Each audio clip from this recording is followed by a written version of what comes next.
The missing pages of John Wilkes Booth's diary. The first rays of dawn broke over the Virginia countryside on April 26, 1865, as Sergeant Boston Corbett steadied his rifle. Across from him stood the man who had killed Abraham Lincoln, John Wilkes Booth. For days, Corbett and his men had pursued Booth and his accomplice, David Harold, through the forests and small towns of northern Virginia, finally cornering them in a rural barn. Under strict orders not to fire, the soldiers waited in tense silence. Harold surrendered, hands raised, but Booth stayed hidden, defiant.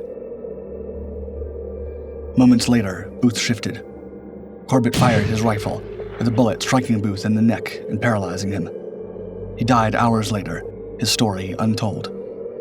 But the questions left in his wake had only begun, and his diary, recovered from his body but mysteriously altered, would soon become a key to a deeper, darker mystery.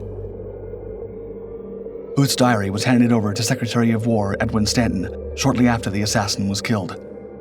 Rather than present it as evidence, Stanton locked it away, citing the need for secrecy. He even withheld it from Booth's trial, a choice that would later haunt him. When Stanton finally revealed the diary during the impeachment trial of President Andrew Johnson, it was missing pages. Pages whose removal suggested more than mere oversight. Who tore them out, and why? Theories about these missing pages emerged over the years, some more explosive than others. In 1937, historian Otto Eisenschimmel suggested that Stanton himself might have orchestrated the assassination to remove a president whose post-war vision threatened radical reconstruction. According to Eisenschimmel, the missing pages could have implicated Stanton in Lincoln's death. Although unproven, his claims sparked widespread suspicion. Witnesses added fuel to the mystery. National Detective Police head Lafayette Baker testified the diary was intact when he turned it over to Stanton, while Lieutenant Colonel Everton Conger, who retrieved it from Booth's body, claimed otherwise. These conflicting accounts deepened the intrigue, raising doubts about Stanton's motives. In later years, the mystery took new turns. Historian Ray Neff unearthed cryptic messages and potential ciphers in Baker's personal writings, suggesting a conspiracy involving Stanton reaching the highest levels of government. And in an unexpected twist in the 20th century, Brooklyn resident Robert Diamond launched a search of his own. After discovering a forgotten train tunnel beneath the city, he speculated that Booth had hidden the missing pages there with the help of Confederate sympathizers in New York City. Though Diamond is now barred from the site, his theory hints at secrets still hidden, preserved under layers of dust and earth. As the years pass, Booth's missing pages remain a mystery, a fragment of American history lost to time, but not to memory. D.B. Cooper's cigarettes. A lost clue has haunted the case of D.B. Cooper for nearly 50 years, lingering just out of reach, like the mysterious figure himself. 8 cigarette butts, each a potential answer to the identity of America's most elusive skyjacker, vanished from FBI storage decades ago, slipping away just as DNA testing was emerging as a powerful investigative tool. If ever found, these cigarette butts could finally reveal who Cooper was. The mystery began on November 24, 1971. It was an ordinary evening aboard Northwest Orient Flight 305, a Boeing 727 passenger jet flight from Portland to Seattle, until the flight attendant, Florence Schaffner, was summoned by a middle-aged white man seated near the back. He introduced himself as Dan Cooper, and with unsettling calm, claimed to have brought a bomb. When he opened his briefcase, Schaffner glimpsed wires and red cylinders nestled inside. Cooper's demands were clear: $200,000 in cash and 4 parachutes. She relayed the message to the pilot, who in turn informed the authorities. The plane landed in Seattle, and Cooper stayed true to his word, releasing the passengers once he received the ransom and the parachutes. The crew remained on board as the flight lifted off into the night, now following a course toward Reno. Somewhere over the wilds between Seattle and Reno, Cooper did the unthinkable. strapping on a parachute and securing his bag of ransom money, he leapt from the aircraft into the darkness below. Law enforcement scoured the area, but no trace of him was ever found. Not a body, not a parachute, not $1 of the cash he took with him. In the frantic hours after Cooper's escape, FBI agents examined the plane for any trace of their skyjacker. The evidence was sparse. Faint fingerprints on a magazine, a clip-on tie, and those 8 cigarette butts, each one a king-sized Raleigh brand cigarette, pulled from a soft pack. Investigators combed through the brand's redemption records and tracked down 2 individuals named D. Cooper. Neither lead, however, panned out. Today, those cigarette butts are believed to hold the key to solving the mystery. Yet, for reasons no one can definitively explain, they've been missing for decades. Back in 1971, before DNA testing transformed forensics, the FBI logged the cigarettes as evidence and filed them away. Some speculate they were shipped to Las Vegas with other items from the case, while others think they were discarded, deemed unimportant at the time. If the cigarette butts ever resurface, they could close one of the most baffling cases in American history. But without them, D.B. Cooper's identity, along with the secrets he took into the night sky, may remain lost forever.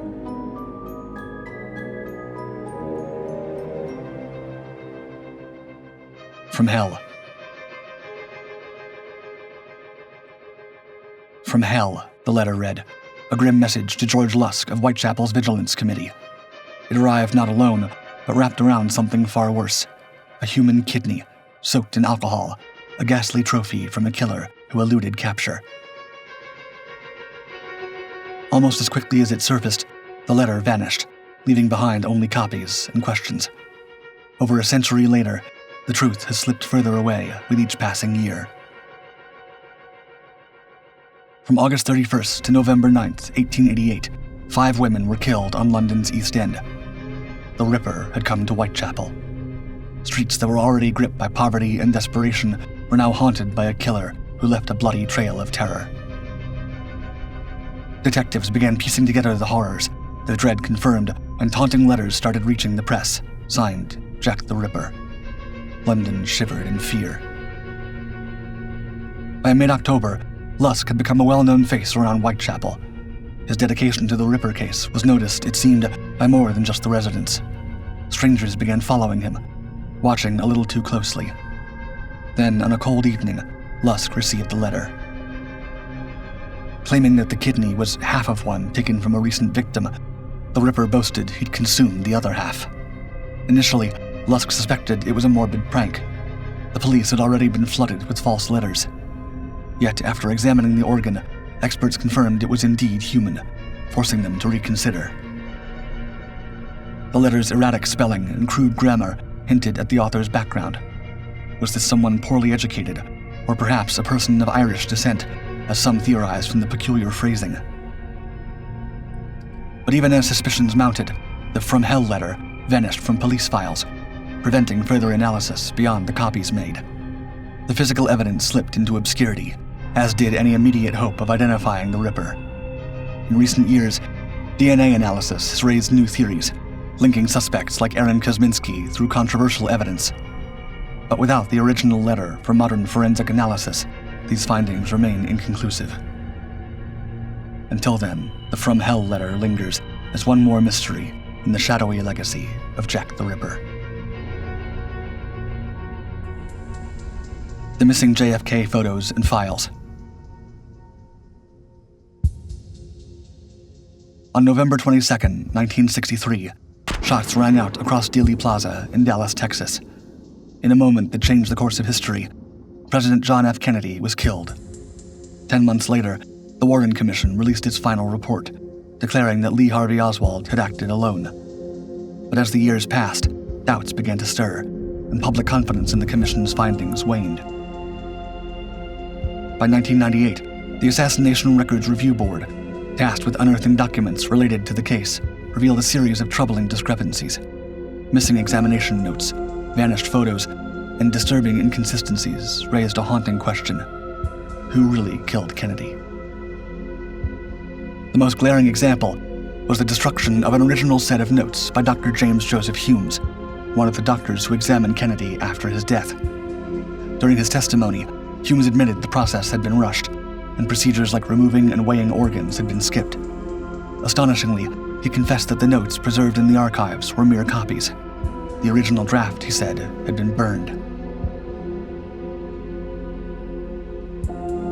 Humes claimed he'd destroyed the blood-stained notes out of respect for the Kennedy family. But with no original documents to compare, his assurance that the copies were accurate could never be verified. Humes's actions may have been intended as a kindness, yet they deprived investigators of first-hand records and cast a shadow over the findings. Further revelations from the review board hinted at deeper omissions. An entire set of autopsy photographs had vanished. The images that remained showed poor resolution, inconsistent lighting, and left critical questions unanswered, such as the number of bullet holes. When the board reached out to Sarah Spencer, a member of the original team who had examined the photos, her response was startling. These were not the images she remembered. She described a missing set of well-lit, clear photographs, starkly different from the Commission's grainy versions. With these missing pieces, skeptics are left to wonder, were the Warren Commission's findings simply flawed, or was there a deliberate effort to obscure the truth?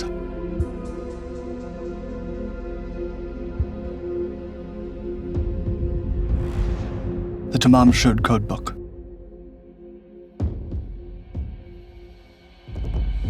On December 1st, 1948, a man's lifeless body lay sprawled on Somerton Park Beach in Adelaide, Australia. He was well dressed, but his pockets were empty of identification, save for one small torn slip of paper. On it, 2 words in Persian, Tamam, meaning finished. This cryptic clue would set off a search for a key piece of evidence that vanished as mysteriously as it appeared. The words were quickly linked to the Rubaiyat of Omar Khayyam, a rare 11th century Persian book about life's fleeting pleasures. Authorities scoured the city for the matching copy, only to find it months later under peculiar circumstances. A man came forward, claiming the book had been thrown into his car through an open window while parked near the beach. Inside the book's back cover, detectives discovered faint penciled letters, coded sequences that defied all attempts at decryption. The text sprawled across 5 lines, marred by strike-throughs, as if its author had second-guessed their message. Cryptographers, even those from military intelligence, were stumped. Further inspection revealed a local phone number scribbled on the last page. It led police to Jo Thompson, a young woman living near the beach. She pointed them to Alf Boxall, a man to whom she'd once gifted a copy of the Rubaiyat. But when Boxall was found alive, and with his copy of the book intact, Thompson became evasive, refusing to answer more questions. The trail went cold, leaving many to suspect espionage as the source of the mystery. Not long after, the book slipped from police custody, taking with it any chance of uncovering fingerprints or other clues. Today, researchers are left with only black and white photos of the book's ciphered letters, leaving only theories to fill the void. Gordon Kramer, a retired British detective, recently revisited the code, claiming to see microscopic writing within the penciled lines. Some letters, he suggests, resemble Morse code, and when cross-referenced, they form a phrase referencing the de Havilland Venom, a British fighter jet classified as top secret in 1948. Kramer's theory, if correct, paints the Somerton man as a Soviet spy in Australia, possibly caught and silenced. Then, in 2022, a breakthrough came, with DNA analysis finally identifying the man as Carl Webb, an electrical engineer from Melbourne who vanished from the record years before his body appeared on Somerton Beach. But Webb's unknown story, his possession of the Rubaiyat, and the possibility of Cold War espionage keep the case unresolved. Decades on, the full secrets of the Somerton man remain preserved within a vanished book and a message that might never be decoded.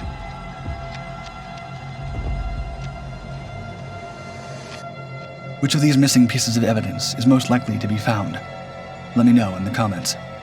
As always, thank you for watching Dark 5. Like and subscribe to continue exploring the greatest mysteries of this world and beyond.